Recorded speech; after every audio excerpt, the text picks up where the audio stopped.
6 years of garbage. That's what the Stanton milling yard gave Maggie. They used her property line as a dumping ground for twisted, unsellable cedar, slowly suffocating her pasture. The county did nothing. The lawyers wanted thousands. So Maggie didn't sue. She picked up a saw and took their market share. You don't really notice a pile of wood until it becomes a wall. For the first year, it was just an annoyance. Maggie Hayes ran a small, tight-margin operation on 40 acres of stubborn, rocky dirt. She raised Boer goats and grew heirloom vegetables that required too much water and too much prayer. Her property shared a half-mile boundary with Stanton Milling, a medium-sized commercial lumber yard that processed western red cedar. The fence separating them was nothing special. Woven wire, steel T-posts, a few wooden corners. It was meant to keep goats in, not to hold industry out. Cedar is temperamental. When it goes through the kilns, some boards twist. They cup, they bow, they warp into useless, agonizing shapes. In the lumber business, they call it cull. It's reject material, useless for decking, useless for siding. For Greg Stanton, the owner of the mill, it was just a waste management problem. And his solution was gravity and a forklift. Whenever the cull bin got full, a forklift driver would scoop up the rejected timber, drive to the far edge of the Stanton gravel lot, and tilt the forks. The wood would clatter down the embankment, sliding right up against Maggie's woven wire fence. At first, it was a waist-high stack. Maggie drove her battered Ford over to the mill office, her boots tracking mud onto the linoleum. Greg Stanton was a man who looked like he was perpetually checking his watch. He wasn't malicious. He was worse. He was indifferent. "I'll have the boys pull it back, Maggie," he said, not looking up from a clipboard. "Just ran out of room in the burn pile this week." They never pulled it back. By year 3, the pile was 6 feet high and 100 yards long. The weight of the wood began to press against the fence. The steel T-posts began to lean. The woven wire bulged inward, a slow-motion intrusion onto her land. The smell of cedar is normally something people pay for. They buy candles and cedar blocks for their closets. But when you live next to thousands of rotting, off-gassing boards baking in the August sun, the smell turns heavy. It smells like sour resin and dust. It coated the back of Maggie's throat when she worked in the greenhouse. She called the county. She got a board clerk in zoning. The clerk transferred her to code enforcement. Code enforcement asked if the wood was physically touching her soil.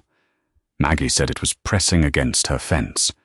The enforcement officer told her that unless it was hazardous material, it was a civil dispute. She called a lawyer in town. He wanted a $300 consultation fee just to tell her that a property line dispute would cost her roughly 10 grand to litigate. Maggie sold her tomatoes for $4 a pound. She sheared her goats and sold the fleece for pennies on the dollar to a co-op. 10 grand was fiction. It was a number that belonged to people who drove cars made in this decade. So the wood stayed. By year 6, it was an architectural nightmare. A jagged, graying spine of twisted timber leaning against a ruined fence. The boards at the bottom were sinking into the mud, decaying into spongy, insect-ridden mulch. The boards on top were bleached white by the sun, curled like dried autumn leaves. It stretched for nearly a quarter of a mile. It was a daily reminder of her absolute lack of power. Maggie would stand in her pasture at 6 in the morning, holding a cup of instant coffee, looking at the avalanche of timber. The mill would start up at 7. The heavy hum of the commercial planers would vibrate through the soles of her boots. Forklifts would beep in reverse, a high, mocking rhythm. Another load of rejects would clatter onto the pile. The fence would groan. It wasn't just wood anymore. It was a monument to how little she mattered. Stanton Milling was the town's largest employer. They paid municipal taxes. They sponsored the high school football team. Maggie was a 42-year-old divorced woman trying to coax life out of tired dirt. She was a speed bump. The anger didn't burn hot. Hot anger is loud and fast. Maggie's anger was a slow, cold ache in her jaw from clenching her teeth in her sleep. It was the exhaustion of knowing that the world was built for people like Greg Stanton, people who could simply push their garbage out of sight and make it someone else's problem. She stopped looking at that side of the property. She stopped grazing the goats in the west pasture. She let the blackberry brambles grow over the lower section of the woodpile, hoping nature would just swallow the insult whole. But nature is heavy, and so is Cedar. It happened in November. It had been raining for 4 days straight. The kind of relentless, freezing Pacific rain that turns the topsoil into slick brown grease and sinks deep into your bones. Maggie was in the barn, trying to keep a newborn kid warm under a heat lamp, when she heard it. A sharp, metallic crack, followed by a deep, resonant rumble that shook the ground. She knew exactly what it was before she even reached the barn doors. She stepped out into the downpour. Down in the west pasture, a 40-foot section of the fence had finally surrendered.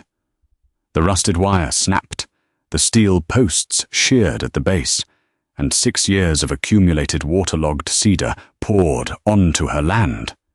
It looked like a shipwreck. Thousands of twisted grey boards fanned out across the mud, flattening her pasture grass, crushing the blackberry bushes, and spilling 20 feet into her property. Maggie stood in the rain, the water dripping off the brim of her hat, running down the back of her neck. She didn't scream. She didn't cry. She just felt a hollow, leaden exhaustion settle into her stomach. She had to clear it. If she didn't get a temporary hot wire up, the goats would wander over the pile, onto the mill property, and eventually onto the highway. She had no choice. She had to clean up Stanton's garbage. She walked back to the barn, grabbed a pair of heavy leather gloves, and drove the tractor down to the break. For 3 days, she dragged wood. It was brutal, miserable work. The boards were heavy with rainwater. Because they were warped, they wouldn't stack. They fought her every step of the way. She would grab the end of a 2x6, only to find it bowed in the middle, throwing off her center of gravity. They curled in on themselves. Some were twisted like giant wooden corkscrews. She hauled load after load up to the gravel patch behind her equipment shed. By the time she managed to stretch a high tensile wire across the gap, her shoulders were screaming, and her hands were blistered beneath her gloves.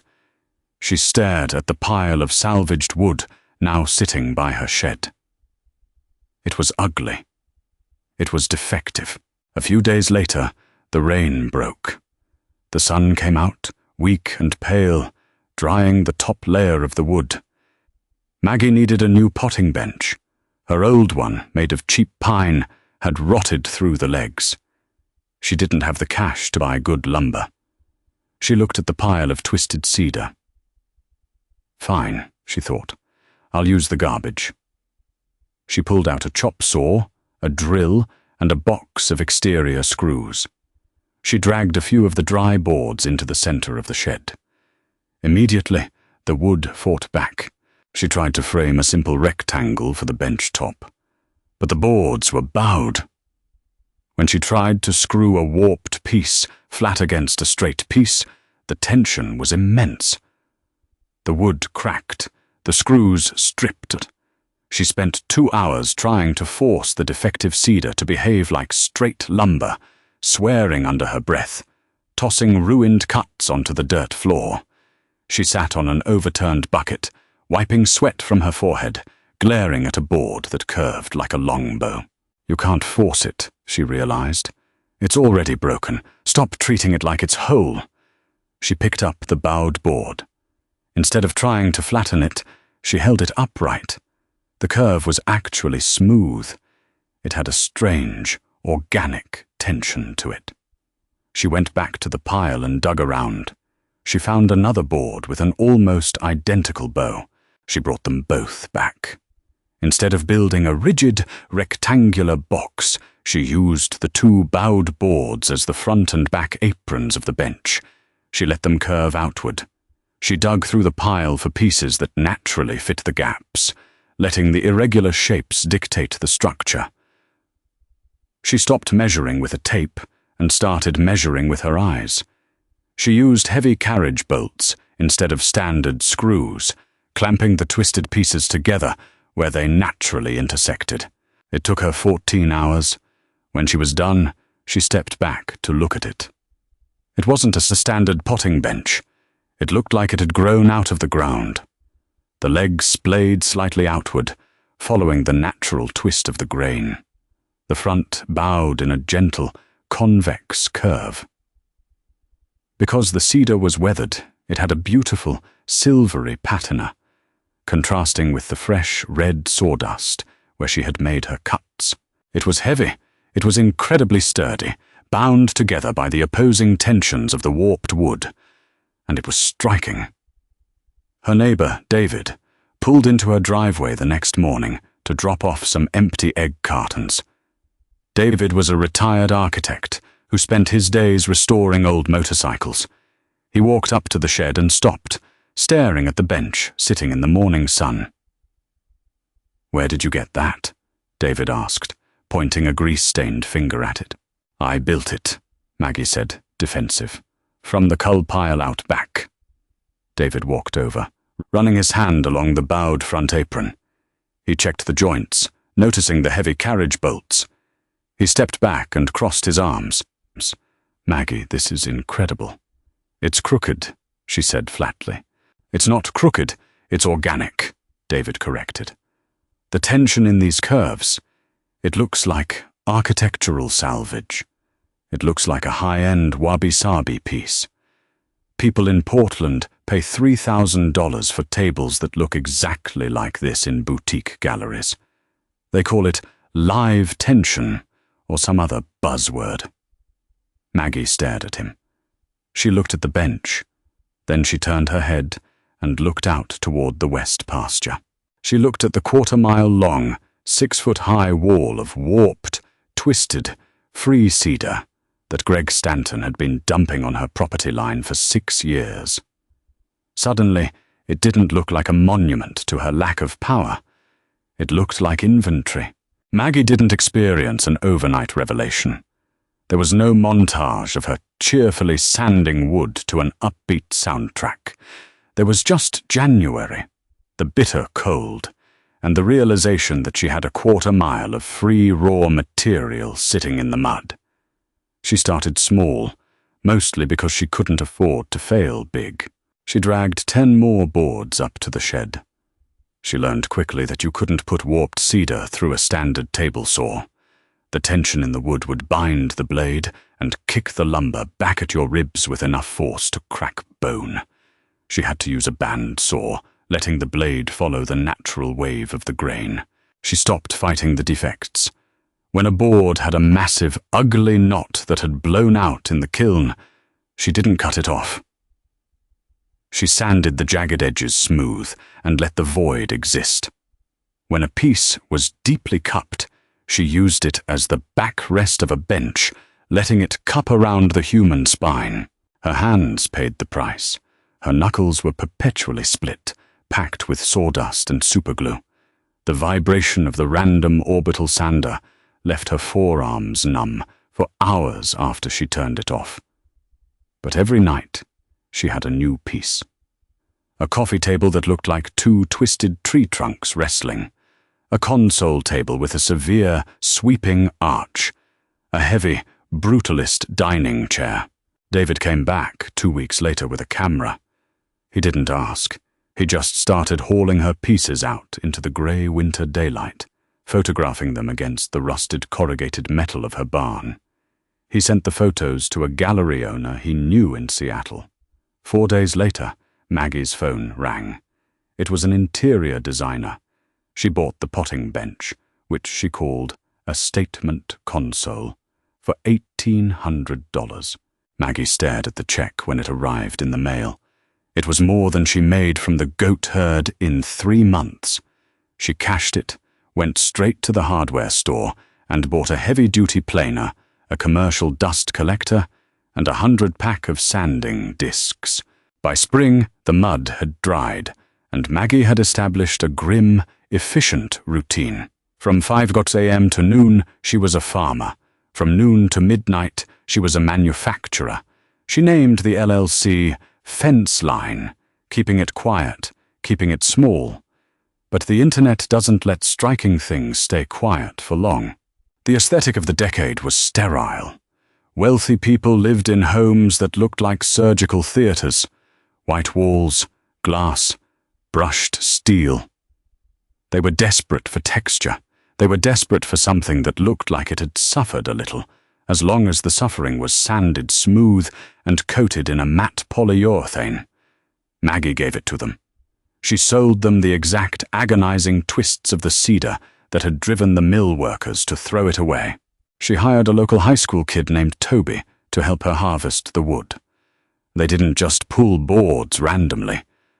Maggie learned to read the pile. The stuff on top was bleached and brittle, good for rustic paneling.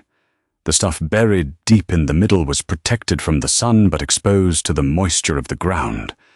It had begun to spalt, the fungus drawing chaotic, jagged black lines through the amber grain of the cedar. Spalted, warped cedar. In the commercial lumber world, it was garbage twice over. In Maggie's world, it was premium inventory. A dining table made from that spalted, twisted wood sold to a tech executive in San Francisco for $4,000.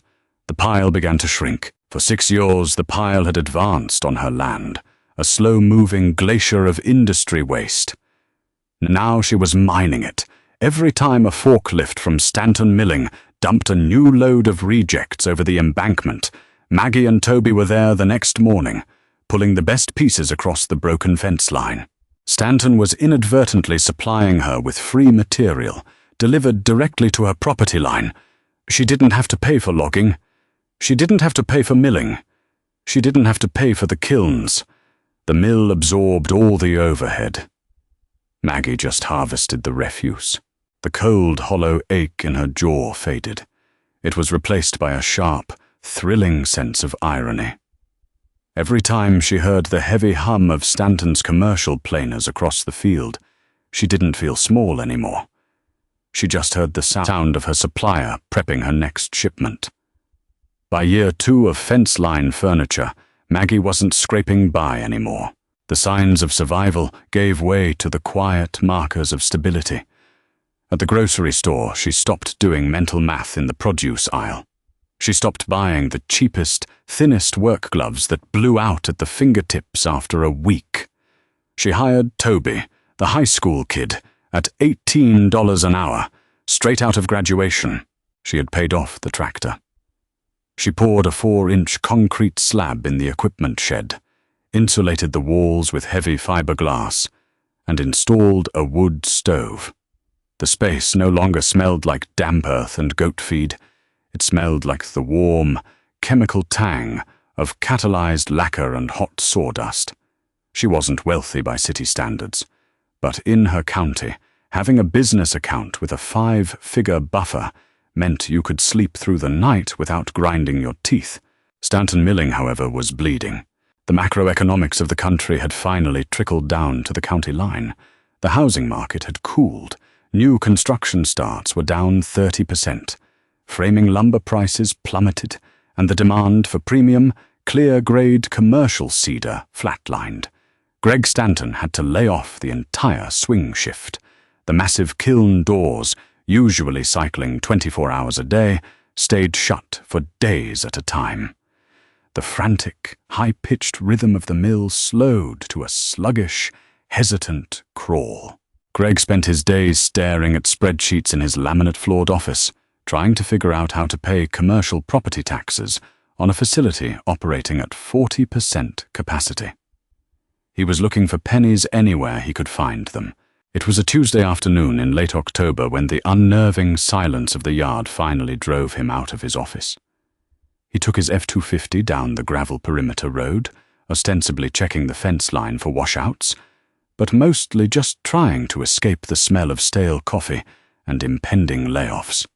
He slowed the truck as he approached the west boundary. He looked out his window, expecting to see the familiar, ugly reassurance of his waste management strategy. The massive quarter-mile spine of graying timber was gone. Greg hit the brakes. The truck skidded slightly on the gravel. He stared out the windshield. What remained wasn't a garbage dump. It was a manicured slope. The unusable rot at the very bottom had been pushed into neat, composting rows. The blackberry bushes had been brutally hacked back. But the usable defective timber, the thousands of warped, cupped and bowed boards, had been surgically removed. It looked like an archaeological dig that had just wrapped up for the season. He looked across the property line. Maggie's side of the fence was cleared. And 50 yards away, standing outside her newly painted, metal-roofed workshop, was a heavy-duty, double-axle flatbed trailer. Strapped to the deck were 4 massive dining tables. They weren't covered yet. Greg put the truck in park, leaving the engine idling. He stepped out into the crisp autumn air. He walked down the embankment, his heavy boots crushing the few remaining splinters of unusable wood. He stepped over the rusted, flattened wire of the old fence and walked onto Maggie's land. Maggie was blowing sawdust off her canvas jacket with an air compressor when she saw him approaching. She didn't flinch. She just released the trigger, set the nozzle down on a workbench, and waited. "Maggie," Greg said. He stopped a few feet away from the trailer. He looked at the tables. Up close, the furniture was staggering. Greg knew Cedar. He had spent his life grading it. He recognized the heavy, warped stock that his own forklifts had dumped over the edge. He recognized a massive, fist-sized blowout knot on the edge of one table, a defect he specifically remembered telling a sawyer to scrap 3 years ago. Now that defect was sanded to a glass-like finish, filled with a clear, stabilizing epoxy that made it look like a feature rather than a flaw. The wood glowed with a rich, amber depth. Greg looked from the table back to Maggie. He had the distinct, sickening look of a man trying to reverse a dynamic he didn't fully understand yet. "You've been busy," he said. "I have." He hooked his thumbs into his belt, trying to inflate his chest, trying to find the authority he used to hold over her. "That's my wood." Maggie looked at him. Really looked at him. She saw the deep grey bags under his eyes, the slight fraying of his collar, the defensive posture. He looked smaller than he had 6 years ago in his office. He looked like a man who was losing his grip. "Was it?" she asked softly. "It's coal from my mill, Maggie. You know it is. I've been dumping it on that line for years. You can't just take my inventory and sell it." "Greg," Maggie said, her voice entirely devoid of anger. It was terrifyingly calm. It was the voice of someone holding a winning hand and waiting for the other person to fold. "Where did you dump it?" Stanton frowned, his brow furrowing. "On the property line?" "No," Maggie corrected, pointing a calloused finger down the hill. "You dumped it on my fence, and when the fence broke from the weight of your garbage, it fell onto my pasture. It's been resting on my soil for a very long time. I have the county code enforcement records to prove it. I called them 3 times in 2019. I came to your office twice. You told me you ran out of room in your burn pile." Stanton shifted his weight. His boots scraped against the concrete. "It's still my material. It came from my logs." "Actually, according to the county, it's abandoned debris," Maggie said, taking a step toward him. "Legally, it's a nuisance, an encroachment. I just decided to clean up the nuisance." "You're making a killing off my scrap," Stanton snapped, the irritation finally breaking through his thin veneer of control. He gestured wildly at the tables. I know what live edge and tension pieces retail for in the city. I could have sold that, but you didn't, Maggie said, her gaze locking onto his. You didn't see any value in it. You saw it as a problem, and you made it my problem. You saved thousands of dollars in commercial disposal fees by letting it rot on my fence. You used me as a landfill. She paused, letting the silence hang over the steady, distant hum of the highway. You don't get to throw trash in my yard for half a decade and then ask for a cut when I figure out how to turn it into gold. Stanton looked back at the tables. He did the math in his head. The rich grain, the smooth, sweeping curves of the warped wood, the heavy industrial steel bases. He knew what clear Cedar was going for.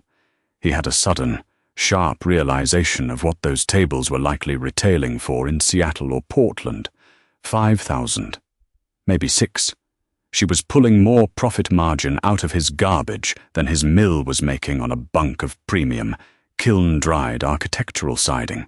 He opened his mouth to argue, to threaten lawyers, to demand compensation, but the words died in his throat. He looked at the broken fence. He looked at Maggie, standing tall, calloused, and utterly unbothered. He knew he had no leg to stand on. Any lawyer would laugh him out of the room. He had literally thrown the money away. He turned around and walked back up the hill. His shoulders were slumped. Maggie watched his truck kick up dust as it drove away. She didn't gloat. There was no triumphant smirk, no sudden rush of adrenaline. There was just the quiet, heavy satisfaction of a ledger perfectly balanced. A week later, a commercial fencing crew arrived at the property line. They weren't from the mill. Maggie had hired them. They brought a skid steer with an auger. They tore out the rusted T-posts and the ruined, tangled, woven wire. In its place, they drilled 3 feet down into the rocky dirt, sinking heavy 6x6 pressure-treated posts, pouring hundreds of pounds of concrete to set them in place. They strung up an 8-foot-high, heavy-gauge steel security mesh. It took them 4 days. When it was finished, it was a formidable barrier. It was strong enough to hold back a landslide. It was a fence, built for a fortress. Maggie stood at the edge of her pasture the morning after they finished, holding a mug of black coffee, admiring the clean, hard lines of the new steel. The invoice had come to $18,000, paid in full, directly from the Fence Line Furniture business account. She hadn't built it to keep Stanton's garbage off her land. She built it to make sure Greg Stanton never tried to walk onto her property and take back her inventory. At 7:15 a.m., the backup alarm of a mill forklift began to beep, a high, rhythmic sound cutting through the morning fog. The yellow machine appeared at the crest of the gravel lot. The driver scooped a fresh load of twisted, cupped, unsellable cedar, drove to the edge of the embankment, and tilted the forks. The wood clattered down the hill, sliding right up against the heavy, unyielding steel mesh of Maggie's new fence, waiting to be harvested. Sometimes, the universe doesn't hand you an opportunity. It dumps a pile of garbage on your property line and waits to see if you'll break or build. Maggie built. If you loved this story of quiet revenge and rural resilience, hit that like button right now. Share this with someone who needs a reminder that their biggest obstacle might just be their greatest inventory. And don't forget to subscribe for more grounded, gritty stories of people turning the tables. Stay strong out there.